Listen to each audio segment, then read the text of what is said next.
శుభోదయం. నారుమచ్చిరుట ఓ మంచి మాట. ఈ శీర్షికన ఈ రోజున ఒక విధంగా మనసుల్ని గాయపరిచేటువంటి విషయం ఇది.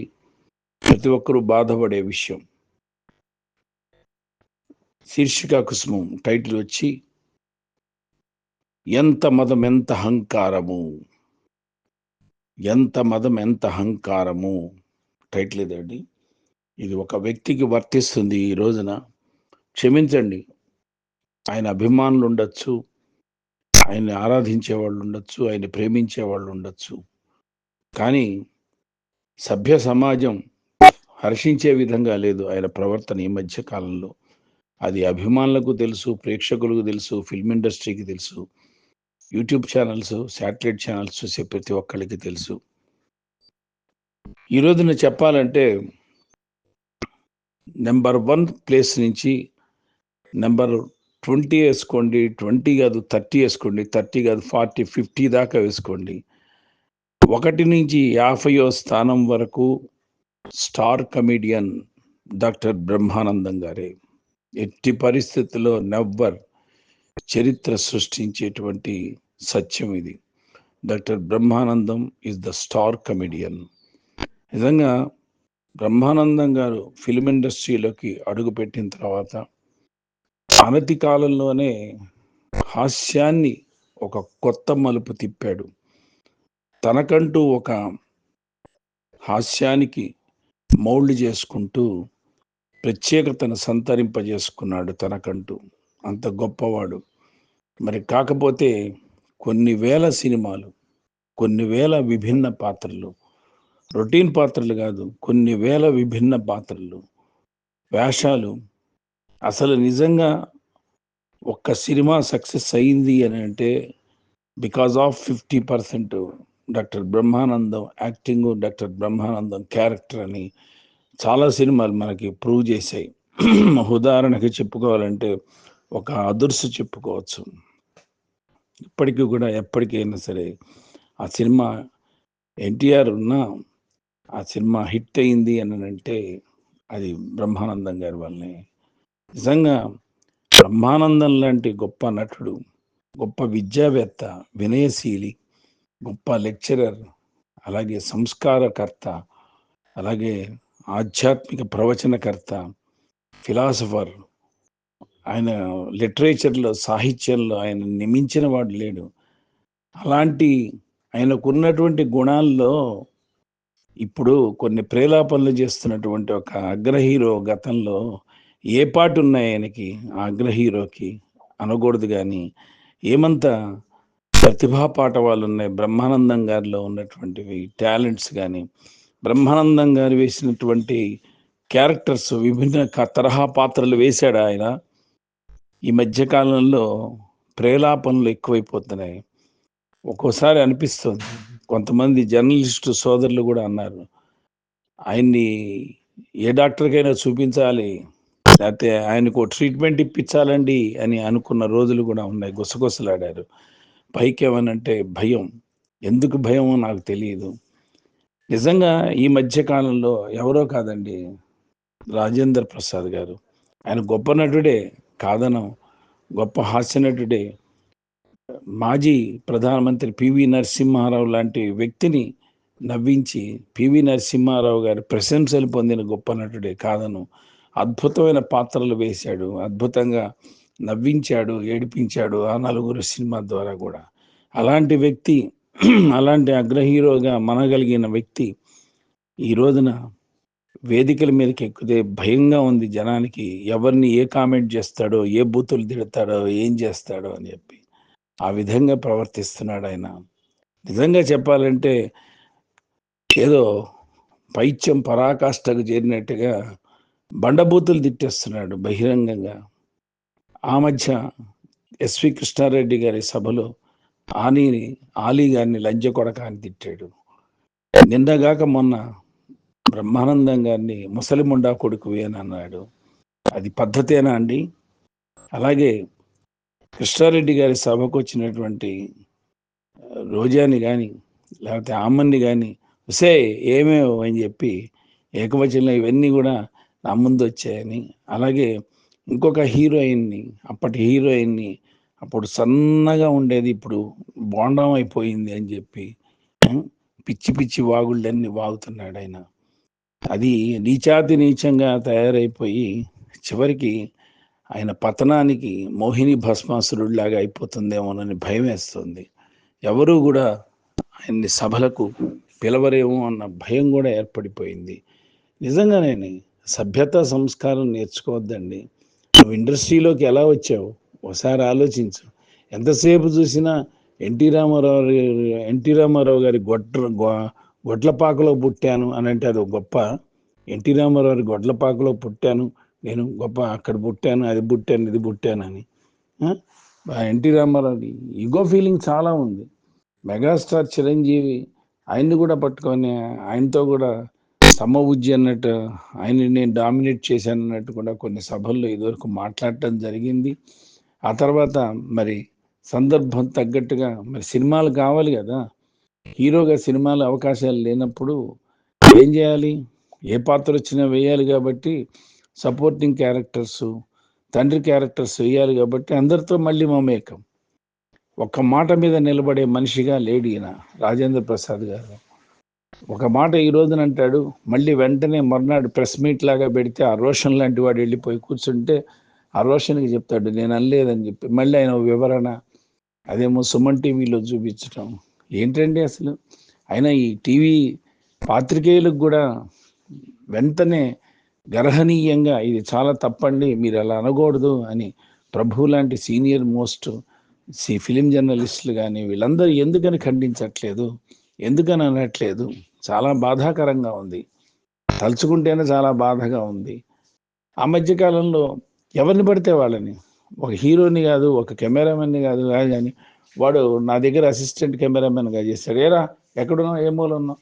వాడు నా దగ్గర అసిస్టెంట్ డైరెక్టర్గా చేశాడు. ఎర్రా ఎక్కడున్నా హీరో? కృష్ణారెడ్డి గారిని కూడా తోలనాడాడు.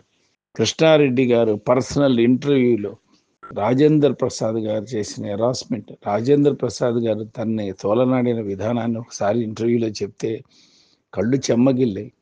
నువ్వు ఒక కథకుడివా, నీకు కథ తెలుసా, నువ్వు కథ చెప్తానంటున్నావు, నీకు దర్శకత్వం వచ్చా అని అడిగారు ఆ రోజుల్లో. కానీ సభ్యత గల కృష్ణారెడ్డి గారు ఏ రోజున ఆ మాటల్ని పైకి అనలేదు. కానీ కృష్ణారెడ్డి గారిని కూడా ఒక వెంట్రుకతో సమానంగా చూశాడు ఈ సోకాల్డ్ రాజేంద్ర ప్రసాద్ గారు. రాజేంద్ర ప్రసాద్ గారు ఫస్ట్లో ఏంటో తెలుసు, శరత్ బాబు గారి పక్కనే తిరుగుతూ ఆయన షూటింగ్లకి వెళ్తూ ఆయన పక్కన ఉన్నటువంటి బెడ్డింగ్ కానీ ఏదైనా సరే ఆయనకు సహకారంగా సహాయంగా వెళ్ళేవాడు. తర్వాత జంధ్యాల గారి దగ్గర ఎలా ఒదిగి ఉండేవాడు, జంధ్యాల గారి రూములో ఎలా నుంచుండేవాడు చేతులు కట్టుకొని, అవన్నీ తెలుసు. అవన్నీ మర్చిపోతే ఎలా? బాపు గారు లాంటి గొప్ప దర్శకుడినే విసిగించాడు. బాపు గారే అనుకునేవారంట మళ్ళీ నెక్స్ట్ సినిమా ఇంత తీయకూడదురా బాబు అన్నట్టుగా. ఇలా ఒక మెట్టు ఎక్కుతున్న కొద్దీ అహంకారం పెరిగిపోతుంది. అహంకారం పెరిగితే పతనావస్థ తప్పదు. ఏ ఇండస్ట్రీలో ఉన్న వాళ్ళకైనా సరే, ఏ ఫీల్డ్లో ఉన్న వాళ్ళకైనా సరే పతనావస్థ తప్పదు. నిజంగా ఈ రోజున సినిమాలు అల్పంగా వస్తున్నా, స్వల్పంగా వస్తున్నా ఒక అజాతశత్రువుగా, మంచివాడిగా నువ్వు అనిపించుకోవాలి. కానీ నువ్వేదో అహంకారంతో వెళ్తే నిన్ను మించిన పోటుగాళ్ళు అంతకు మునుపు హాస్యనటులు ఉన్నారు, హీరోలు చేశారు, కామెడీ చేశారు, అద్భుతమైనటువంటి కామెడీ పండించారు. ఒక్కసారి అప్పు చేసి పప్పు కూడా అన్న సినిమా చూడండి రాజేంద్ర ప్రసాద్ గారు. అది హాస్యపు సినిమా, తొలి తెలుగు హాస్యపు సినిమా. అంటే అందులో ఎన్టీ రామారావు గారు కానీ నాగేశ్వరరావు గారు కానీ ఎలా నవ్వించారు, ఎలా చేశారో హాస్యం అనేది మీకు తెలుస్తుంది. రేలంగి గారిని మర్చిపోతామా? రాజబాబు గారిని మర్చిపోతామా? పద్మనాభం గారిని మర్చిపోతామా? ఆ రోజుల్లో మహానటులు రమణారెడ్డి గారిని మర్చిపోతామా? వాళ్ళందరికన్నా గొప్ప మీరు ఏంటండి? మీరు మీరు ఎన్ని సినిమాల్లో వేశారు? బ్రహ్మానందం గారు ఎన్ని సినిమాల్లో వేశారు? Guinness book of world record, ఇంకా ఎన్నో వరల్డ్ రికార్డులు సాధించాడు ఆయన. అలాంటి గొప్ప వ్యక్తి బ్రహ్మానందం గారు వ్యక్తి. ఆయన పక్కన మీరు లెక్చరర్ లెజెండ్స్ నాతో నటించిన వాళ్ళు అన్నప్పుడు సంస్కారవంతంగా ఆయన ఒక దండం పెట్టాడు. అలాగే మీకన్నా మీ తర్వాతేనండి మేము అన్నప్పుడు మీరు నోరు జారకూడదు. నువ్వు ముసలి నా కొడుకువి అన్న పదం ఎందుకొచ్చిందో తెలీదు. ఏ ఆవేశంతో, ఏ మనసులో ఏ గ్రిడ్జి పెట్టుకొని అన్నారో తెలీదు. మళ్ళీ మొన్నటి ప్రెస్ కాన్ఫరెన్స్ పెడతారు. మళ్ళీ ఎరోషన్ లాంటి వాడు వచ్చాడు కూర్చుంటాడు. మరి అది ఏం లేదు, నన్ను నేను అనుకున్నాను అనంగానే మళ్ళీ సమర్థిస్తూ అది సుమన్ టీవీలోనో ఏదో అనంగానే నమ్మేస్తారు. జనాలంత పిచ్చోళ్ళుగా లేరండి. రాజేంద్ర ప్రసాద్ గారు, మీ కళ్ళు మీరు పొడుచుకోవద్దు. మీకొచ్చే వేషాలను మీరు తగ్గించుకోవద్దు. మీ పాపులారిటీని మీరు పోగొట్టుకోవద్దు. మీ అభిమానులను మీరు కోల్పోవద్దు. ఫిల్మ్ ఇండస్ట్రీ నుంచి ఫేడ్ అవుతున్నాం మనం. ఇప్పుడు లైమ్ లైట్‌లో లేము. అది గుర్తుపెట్టుకోండి. లైమ్ లైట్‌లో ఉన్నటువంటి వాళ్ళే మెగాస్టార్‌లు. చిరంజీవి గారు లాంటి వాళ్ళు, పవన్ కళ్యాణ్ లాంటి వాళ్ళు, బాలకృష్ణ గారు లాంటి వాళ్ళే బ్రహ్మానందం అనంగానే చక్కగా గౌరవంగా దగ్గరికి తీసుకొని బ్రహ్మానందం మాట్లాడతారు. ఆయన తక్కువ కాదు, ఇండస్ట్రీకి వచ్చి 45 ఇయర్స్ ఉంది. 45 ఏళ్ల చరిత్ర ఉంది బ్రహ్మానందం గారికి. అది గ్రహించండి. బ్రహ్మానందం గారు అనగానే కలెక్షన్, కలెక్షన్ రాజు. నిర్మాతలు పడిపోతారు. బ్రహ్మానందం మా సినిమాలో ఉండాలని కోరుకుండేవాళ్ళు. కోరుకుంటారు ఇప్పటికి కూడా. బ్రహ్మానందం వేషమే ఎస్టాబ్లిష్ చేయండి అంటారు హీరోలు కూడా. బ్రహ్మానందం ఎక్కడికి వెళ్ళారంటే హీరోల పక్కన చేసే స్థాయికి వెళ్ళిపోయారు. కోట శ్రీనివాసరావు ఒకనాడు అన్నాడు, మేమంతా కలిసి వచ్చాం ఇండస్ట్రీకి, మాతో పాటు కలిసి నటించేవాడు, అహనా పెళ్ళింట్లో నా అసిస్టెంట్గా నటించాడు. ఈ రోజున బ్రహ్మానందం స్థాయి హీరోల పక్కన సరసన చేరాడు అని చెప్పి. అలా కోట శ్రీనివాసరావు కూడా గొప్ప నటుడే. ఆయన చనిపోవటానికి ముందు అవసాన దశలో ఉన్నప్పుడు మీరు ఎన్నిసార్లు వెళ్ళి వాళ్ళ ఇంటికి వెళ్ళి చూశారండి? రాజేంద్ర ప్రసాద్ గారు కోట శ్రీనివాసరావు గారిని ఎన్నిసార్లు వెళ్ళి పలకరించారు ఇంటికి వెళ్ళి? ఆయన చనిపోయినప్పుడు మాత్రం వెళ్ళి భోరున విలపించారు. అది మరి నిజమో నటనో తెలియదు కానీ చాలా తప్పండి. దయచేసి రాజేంద్ర ప్రసాద్ గారు, మీకు ఒకటే చెప్పదలుచుకున్నాం. బ్రహ్మానందం అభిమానులం, మీ అభిమానులం, సినిమా తెలుగు సినిమా అభిమానులం మేము. దయచేసి మిమ్మల్ని మీరు కించపరుచుకోవద్దు. మిమ్మల్ని మీరు కింద స్థాయికి దిగజార్చుకోవద్దు. దయచేసి ప్రసంగాలు మాట్లాడేటప్పుడు అదుపులో మాట్లాడండి. వాళ్ళు సంస్కారవంతులు కాబట్టి ఒక ఆలీ కానీ, ఒక రోజా కానీ, ఒక బ్రహ్మానందం గారు కానీ వీళ్ళందరూ కూడా విని సంస్కారవంతంగా ఉన్నారు. ఏం కామెంట్లు చేసినా సరే. ఎంతోమందిని ఈ మధ్య కాలంలో చాలామందిని కామెంట్ చేస్తున్నారు మీరు. చాలామంది ఉదాహరణలు కృష్ణారెడ్డి లాంటి వాడిని కామెంట్ చేస్తారు. అలాగే పాత్రికేయులను కూడా ఏరా ఏరా ఏరా అని పిలుస్తారు. మరి ఆ చనువేంటో తెలీదు. పాత్రికేయులు మీకు ఇంటర్నల్‌గా ఉంటే మీ ఇంట్లో మీరిద్దరు కూర్చున్నప్పుడు ఏరా అని పిలుచుకోవటం వేరు. 10 మంది ముందు ఓ జర్నలిస్ట్‌ని ఏరా, ఏరా బాగున్నావురా అని అంటే ఎలా ఉంటుందండి? అది పద్ధతి కాదు కదా! ఇవన్నీ కూడా మీరు మరి ఎప్పుడు కనువిప్పు కలుగుతుందో మీకు తెలియదండి. దయచేసి అభిమానులందరూ కూడా మీకు దూరం అయిపోతున్నారు. దూరం చేసుకుంటున్నారు మీరు. ఏమనుకోవద్దండి ఇలా చెప్పినందుకు క్షమించండి. నేను కూడా మీ వీరాభిమానిని. మీ సినిమాలంటే పడి చచ్చేవాడిని. అలాగే చూసేవాడిని.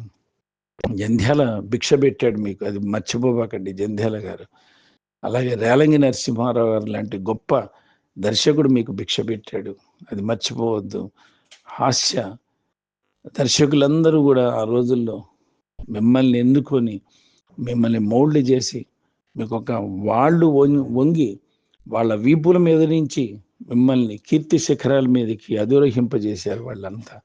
అలాంటి గొప్పవాళ్ళు, అలాంటి గొప్పవాళ్ళని మీరు విస్మరిస్తున్నారు, విమర్శిస్తున్నారు, మీ ఇష్టం వచ్చినట్టు మాట్లాడుతున్నారు. మీకు మీరే మనస్తాపానికి గురవుతున్నారు.